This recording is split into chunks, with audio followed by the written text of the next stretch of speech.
Sometimes the best wisdom isn't new, it's timeless. Today, we're going to decode a masterclass in investing from over 40 years ago, one that was kind of hidden in plain sight right inside Warren Buffett's 1981 letter to his shareholders. And that's a totally fair question, isn't it? A letter written when the Sony Walkman was the hottest new gadget. How could that possibly make you a better investor today?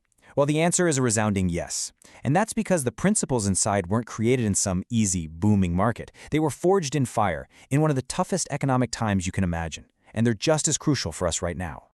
Okay, so let's do it. We're going to hop in a time machine and set the dial for 1981.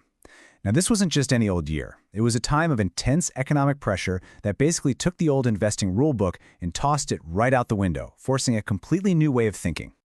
To really appreciate Buffett's genius here, we have to understand the world he was dealing with. The early 80s were all about this punishing double-digit inflation.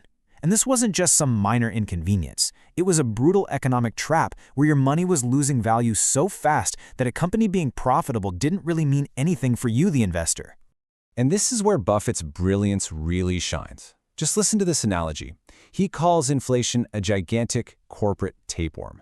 What a powerful image, right? This parasite, it eats first. Before a company can grow, before it can innovate, before it can pay its shareholders, it has to feed that tapeworm just to stay in the same place. It's the perfect description of a company's real earnings being eaten away from the inside. So this inflationary environment led to a challenge that Buffett perfectly named the crossbar problem. Just think of a high jump competition where some official keeps raising the bar higher and higher. That's what was happening. The bar you had to clear to make a good investment, it was suddenly raised to an almost impossible height. And this slide right here shows you the dilemma perfectly. Just look at the numbers. In 1981, the average American business was earning about 14% on its equity. Sounds okay, right? But now look at the other bar. A safe, boring, long-term government bond was yielding 16%. For the first time ever, you could make more money from a risk-free investment than from the average American company. The entire game had changed.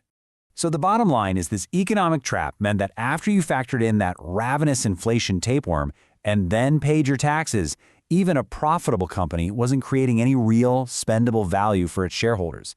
The entire reward for taking the risk of investing in a business had just vanished. So in this economic minefield, how in the world did Buffett find a way forward? Well, let's get into his first core principle. See, he didn't find some new magical type of company. No, he fundamentally changed how he thought about owning a company in the first place. He championed this idea he called non-controlled ownership earnings. Now, I know that sounds really technical and dry, but the idea behind it is actually super simple. It's all about recognizing the real value Berkshire gets from its share of the profits in these amazing companies it invests in, even without owning the whole shebang. As those companies reinvest their profits and grow, Berkshire's stake grows right along with them, just compounding value quietly in the background. This quote just nails the whole strategy. Why would you pay a massive premium to buy an entire company, which almost never comes up for sale anyway, when the stock market lets you buy a small piece of an exceptionally good business at a reasonable price any day of the week? It's all about getting the quality without overpaying for control. And this focus on smart, partial ownership leads us directly to his second brilliant insight, a scathing and frankly hilarious critique of the whole corporate takeover craze. He basically summed up his philosophy like this: don't kiss toads. Buffett frames the choice so simply. Which is smarter, buying a 10% slice of a wonderful business for a price of X, or paying 2X, double the price per share, just for the ego boost of owning the whole thing? To him, the answer was a complete no-brainer. He'd take the better value every single time. But this is the big question, right? If it's so obvious from a value perspective, why do so many CEOs and managers eagerly and happily pay that massive premium to buy an entire company? Well, Buffett argues it's not about logic. It's all about psychology. He identifies 3 sins. First, animal spirits. The raw, ego-driven thrill of the hunt and making a big deal. Second, the worship of size. Think about it. CEOs often get praised and paid for growing revenue and headcount, for building a bigger empire, even if it gets less profitable. And third, my personal favorite, the Princess Kiss delusion. This is the fairy tale belief that a manager has a magic touch, that their special kiss will magically transform a mediocre company, a toad, into a handsome prince. And his conclusion is pure Buffett. It's sharp, it's witty, and it is devastatingly accurate. He says he's seen a lot of managers kissing a lot of toads, but he's seen very few miracles. And yet, these managerial princesses are totally confident about their magic, even as their corporate backyards become, and you have to love this, knee-deep in unresponsive toads. It's just a perfect, brutal image. Look, it's a fantastic story with great analogies, but here's the bottom line. Does this whole philosophy of buying pieces of princes and avoiding kissing toads, does it actually work? Well, the proof is right here.